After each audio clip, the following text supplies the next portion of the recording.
Alright, ladies and gentlemen, I'm here on the show, and I'm here to talk about Raw from tonight. June 3rd, 2024 Monday Night Raw. Pretty good Monday Night Raw tonight, I'll say. Because the top stories coming off Raw have been very enjoyable. I think SmackDown's been the better show as of late. But I'll say tonight, Raw, they got some top stories that have been enjoyable to watch going to Clash of the Castle, and they did a good job of keeping that momentum. Because Liv Morgan, Dominic Mysterio had a few segments tonight. If I was Dominic Mysterio, I'd be folding. Sorry. Braun Breaker, my God, his speed is just unbelievable. He shined tonight. Chad Gable and his feud with Sami Zayn, and now is Otis going to be a heel? I don't know what's going on with that. I mean, the first 2 hours I thought were really solid. The third hour kind of fell off a cliff. The women's tag team match was felt impromptu match, but I'm intrigued to see what happens with Karrion Kross and Xavier Woods. Because, you know, Karrion Kross always gets somebody to turn heel. So, are we going to see the end of the New Day? Man, I really care. Man, that's the thing I was interested with. But yeah, I thought it was a good story. It's a pretty good episode of Raw. And look at Raw next week. Like, Io Sky and Lyra Valkyria. Sami Zayn versus Otis. Some good. Raw's going to be good next week, too. I thought a pretty good episode, good stories. Much more enjoyable than the last few Raws for me. But let's talk about the opening segment.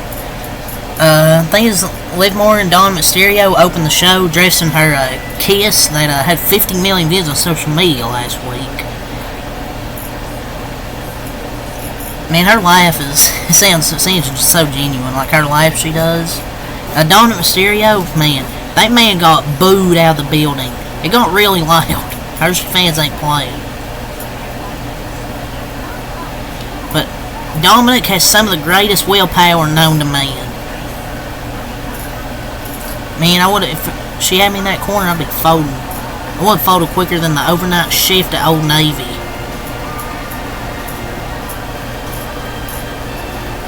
But anyways,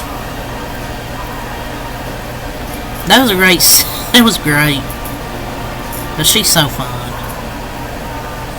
But I feel like Dominic is 100% helping Liv retain in the first title match with Rhea and Liv. And afterwards, Rhea clean sweeps Liv and goes on another dominant title run. He was trying hard to hold back. You could see it in his expression, too. But yeah, it's going to be interesting when Rhea returns, what they're going to do with that storyline. So I thought it was a good segment to open the show. And then Sheamus versus Ludwig Kaiser, coming off what happened last week. And that was probably the biggest win of his singles career so far over Sheamus. Very good match to open the show. Sheamus is such a good in-ring worker. A very good match with a story.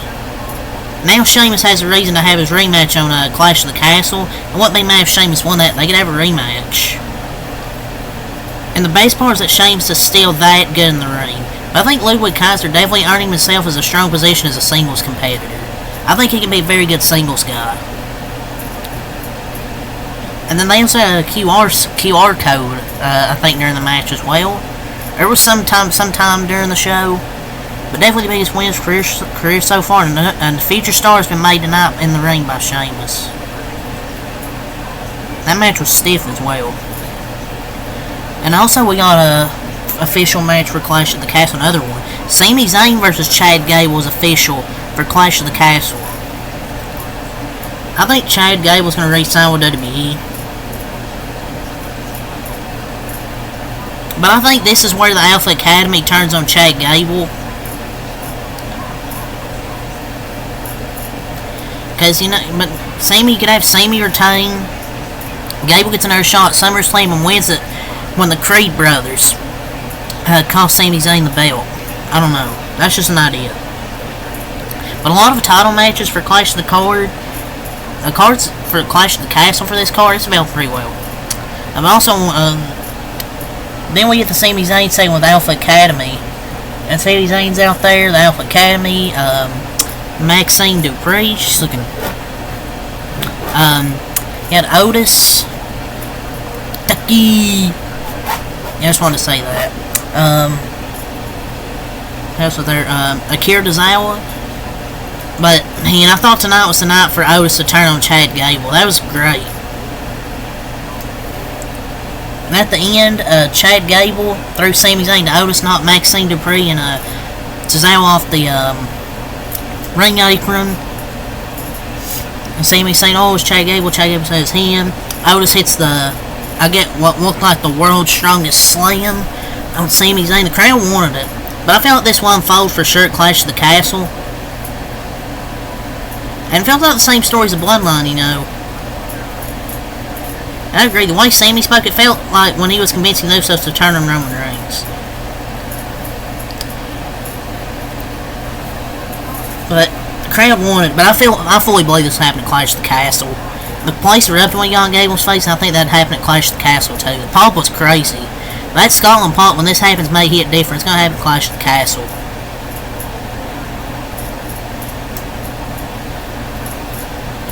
I don't know, I feel like it's gonna happen. But see that pop, anticipation, taste for Otis? That's called a storytelling masterclass. I think that's when they'll pull the trigger.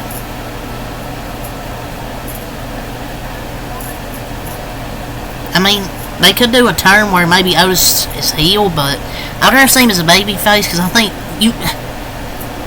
he's so likable, man. Go have him as a babyface. Next, Braun Breaker versus Ricochet. And Braun Breaker's that fucking guy, showing a little bit more and more of what he can actually do. It's simple storytelling, but effective. But that Hurricane Rana was incredible. Like, he's so good in the ring. And his speed, running off the ropes, I mean, oh my god, he's a complete player. And don't forget to give credit to Ricochet too, made him look like $1 million better. And he's already that good. So yeah, this was a good match. Like, the wrestling was really good. Sheamus and Ludwig Kaiser, Finn Balor beat Dragon Lee in a good match. That I skipped over, but that was a good match as well.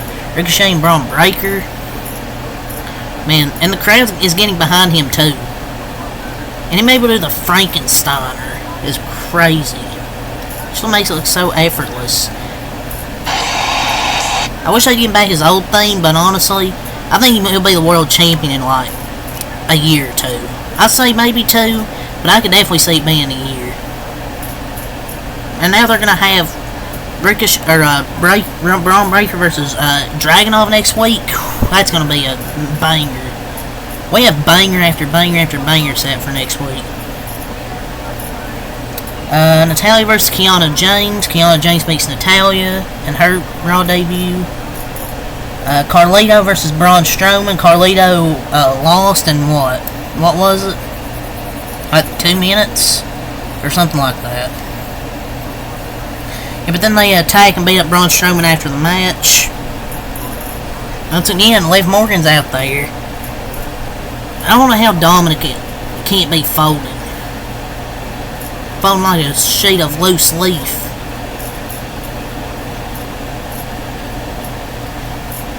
Yeah, then that happened. Jay and Bianca were out there. They were invited. Raw, Shane and Zoe come out. We have a tag title match. Jay and Bianca win via DQ. I don't know why Alba Fire and Alba Fire and Aladon were out there. I guess they're tired of people taking title shots or said something like that in a backstage segment. I don't really care too much about the women's tag titles. I think Jay and Bianca are great, but I just don't care about the tag titles. Jey Uso cut a promo of the Yeet. Basically, I don't want to make this too long, but basically said he was going to win Money in the Bank. which is in what, 4 weeks? Yeah, basically in 4 weeks. So I can definitely see him winning Money in the Bank. Who will win it? I don't know. I just have to see the field whenever it comes out before Money in the Bank. And then Lyra Valkyria got attacked backstage by Io Sky. Before that, she looks like she's going to be at Money in the Bank, so I think she might be in the Money in the Bank ladder match. So looks like 2 people, one for the men, one for the women. That will most likely probably be confirmed, Jey Uso and then Lyra Valkyria. But Io attacked her, and I feel like unhinged Io is the best Io. So we finally get an individual women's feud that doesn't involve the titles. Also, this is focused on the Money in the Bank. Also, this focus on the Money in the Bank is a great addition for some long-term storylines. So finally, an individual women's feud that doesn't involve a title. Back to when ASL lost at, I think it was the semifinal of the Queen of the Ring tournament.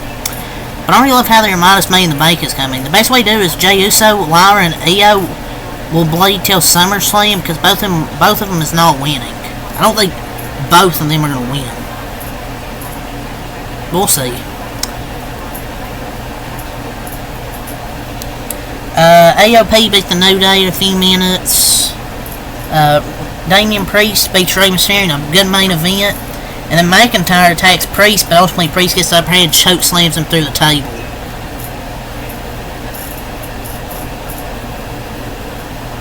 But honestly, I thought Raw was good tonight. Pretty good episode. I would give it like an 8 out of 10. That was what I rated it. I also enjoyed it.